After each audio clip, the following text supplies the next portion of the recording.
Okay, so since this fin is now broken, I need to somehow fix it, and I'm not sure really how to exactly do that, but I got some insight that I should probably inject some epoxy into this where it delaminated.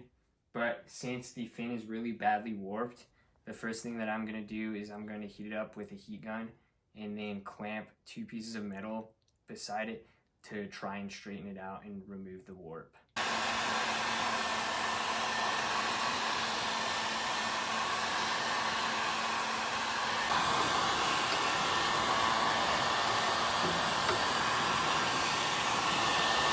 It's been a couple hours and it's cold, so I'm gonna pull the clamps off and see if the warp is any better.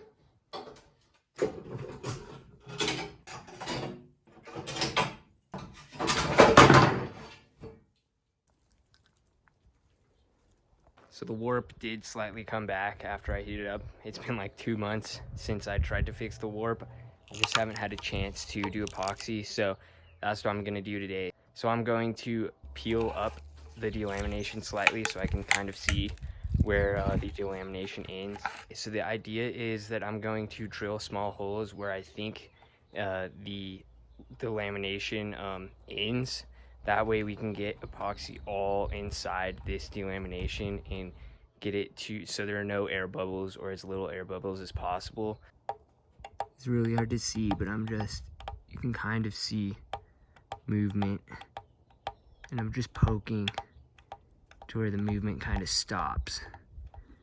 That way I hit the end of the delamination. Right here, these 2 holes where I drilled them, I thought that was the end, but it actually went further, which is okay because this is going to be covered up eventually with like a band-aid of carbon, so that's okay. So I finished drilling the holes and I cleaned them up using some isopropyl alcohol. I just injected it using the same syringe I'm going to be injecting the epoxy with. That's to make sure that the holes are actually in the delamination, and so that I can clean off inside if there's any residual oils or anything that could have possibly gotten in there, or dust, because this has been sitting for a couple months with the delamination. So I tried to get the edge of the delamination as the best I could, but we'll see what happens. I'm not even sure that this fix is going to work, but I'm trying my best. So next step is going to be mixing up some epoxy and injecting it into those holes so I can get this delamination epoxied. So I mixed up the epoxy, so I'm now going to inject it.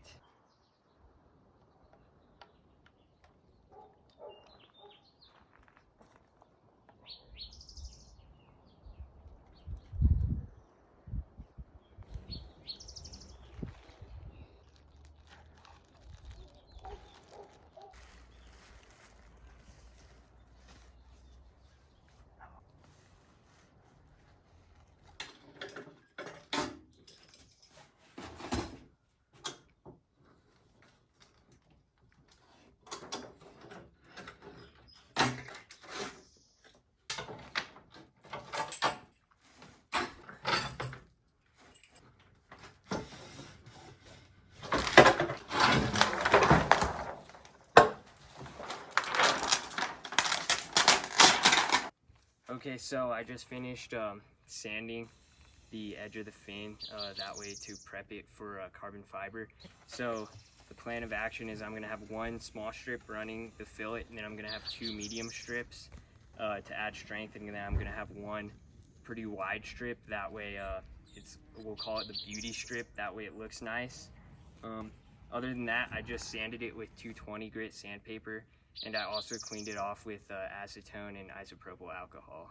Okay, so it's been curing for about 4 hours.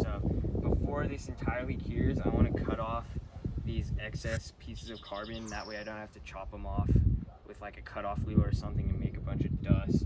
So all I have is a little razor blade, and since it's partially cured, it's soft enough that it'll just cut right through it.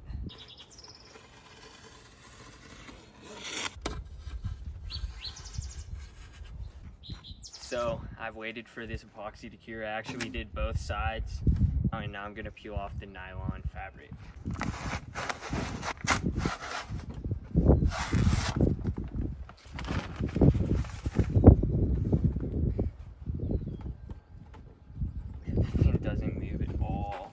more solid than the other fins. So I honestly didn't think that this fin fix was gonna work. I mean, it's solid. I mean, even you can see like a little bit of flex in the original fin, and there's much less flex in the fixed fin. So the fix was a total success. I really want to thank John, Mike, and Doug for even giving me the idea for this fix in the first place. I thought I was gonna have to remove the fin entirely, and I really didn't want to do that. I'm very thankful to them, and they're the reason that this fix happened. This fix really wasn't that bad. You might call this a quick fix. I seem to think maybe it was. It was definitely the quickest fix I could have thought of, but even that, there wasn't really much loss to trying it.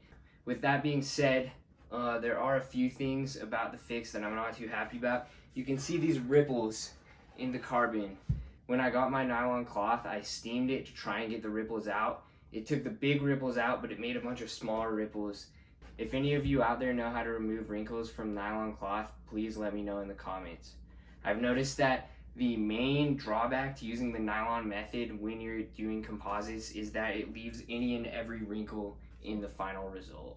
Thank you for watching, and I'll see you next week where I launch for my level 3.